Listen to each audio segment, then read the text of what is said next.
بسم اللہ الرحمن الرحیم۔ جہاد اور کروسیڈ۔ تیسری بات، گزشتہ شریعت کے تمام عملی احکام کے لیے ضروری نہیں کہ آنے والی شریعت میں بھی وہ بعینی ہی باقی رہیں، بلکہ یہ بھی ضروری نہیں کہ عملی احکام کسی ایک شریعت میں ہمیشہ یکساں رہیں، بلکہ ہو سکتا ہے کہ مصالح اور زمانہ اور مکلفین کے بدل جانے سے وہ احکام بالکل بدل جائیں۔ یہ تفصیل معلوم ہو چکی ہے، اس تفصیل کا ذکر کیا جا چکا ہے۔ لہٰذا شریعت موسویہ میں جہاد ایسے شنی ظلم والے طریقوں کے ساتھ مشروع تھا جس کی مشروعیت شریعت عیسوی میں باقی نہیں رہی۔ بنی اسرائیل کو بھی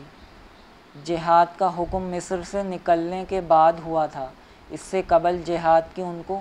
اجازت نہ تھی۔ عیسیٰ علیہ السلام اپنے نزول کے بعد دجال اور اس کے لشکر کو قتل کریں گے، جس کی تصریح تھیسلونیکیوں کے نام دوسرے خط کے باب 2 اور مشاہدات کے باب 19 میں موجود ہے۔ عبارت اس طرح ہے: اس وقت وہ بے دین ظاہر ہوگا جسے خداوند یسوع اپنے منہ کی پھونک سے ہلاک اور اپنی آمد کی تجلی سے نیست کرے گا۔ تھیسلونیکیوں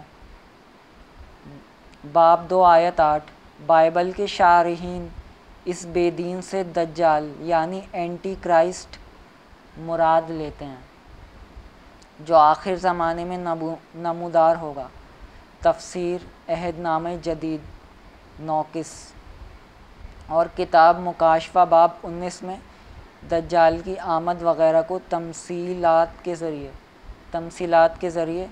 بیان کیا گیا ہے۔ اسی طرح یہ بھی ضروری نہیں کہ کافروں اور گناہ گاروں کی تنبیہ اور سزا کا طریقہ ہمیشہ یکساں ہی ہو، جیسا کہ معلوم ہو چکا ہے۔ اس لیے کسی شخص کے لیے جو نبوت اور وحی کو مانتا ہو، کسی شریعت کے اس قسم کے مسائل پر اعتراض کرنے کی گنجائش نہیں ہے۔ لہٰذا کسی شخص کو یہ کہنے کا حق نہ ہوگا کہ طوفان نوح کے موقع پر کشتی والوں کے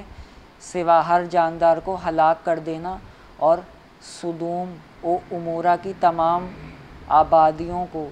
لوط کے عہد میں ختم کر دینا اور موسیٰ علیہ السلام کے عہد میں بنی اسرائیل کے مصر سے نکلنے کی شب میں مصریوں کے ہر پہلوٹے لڑکے اور جانوروں کو ہلاک کرنا ظلم تھا۔ بالخصوص حادثہ طوفان نوح میں لاکھوں انسان ہلاک ہوئے اور بقیہ دونوں حادثوں میں چھوٹے چھوٹے انسانی بچے اور جانوروں کے بچے برباد ہو گئے جو قطعی بے گناہ اور معصوم تھے۔ اسی طرح یہ کہنا بھی جائز نہ ہوگا کہ 7 قوموں کے ہر فرد کو قتل کر دینا کہ کوئی بھی متنفس باقی نہ بچے، نیز معصوم چھوٹے بچوں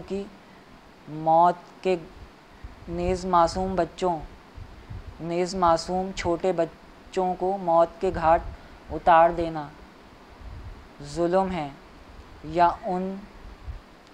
7 اقوام کے علاوہ دوسری قوموں کے مردوں کو قتل اور عورتوں بچوں کو لونڈی غلام بنانا اور ان کے اموال کو لوٹنا، یا مدین والوں کو قتل کرنا یہاں تک کہ ان کے شیر خور بچوں کو بھی نہ چھوڑنا، اور ان کی شادی شدہ عورتوں کو قتل اور کنواریوں کو باقی رکھنا تاکہ اپنے کام آئیں، اور ان کے اموال اور جانوروں کو لوٹ لینا ظلم ہے، یا یہ کہنا کہ داؤد علیہ السلام کے جہاد یا دوسرے اسرائیلی پیغمبروں کی لڑائیاں، یا ایلیاہ علیہ السلام کا 450 بعال کے نبیوں کو ذبح کرنا، یا عیسیٰ علیہ السلام کے نزول کے بعد دجال اور اس کے لشکر کو قتل کرنا ایسا ظلم ہے کہ خدا کا ایسے ظلم کی اجازت دینا عقل سے خارج ہے۔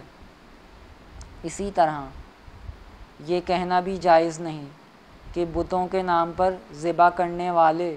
کو قتل کرنا یا ایسے شخص کو جو غیر اللہ کی عبادت کی ترغیب دے یا کسی بستی کے تمام باشندوں کو اس بنا پر قتل کرنا کہ ان سے ترغیب دینا ثابت ہوا۔ اسی طرح موسیٰ علیہ السلام کا 23,000 گوسالہ پرستوں کو قتل کرنا، اسی طرح موسیٰ علیہ السلام کا ان 24,000 انسانوں کو قتل کرنا جنہوں نے موآب کی بیٹیوں سے زنا کیا تھا اور ان کے بتوں کو سجدہ کیا تھا، یہ بدترین ظلم تھا۔ بس آج کے لیے اتنا ہی۔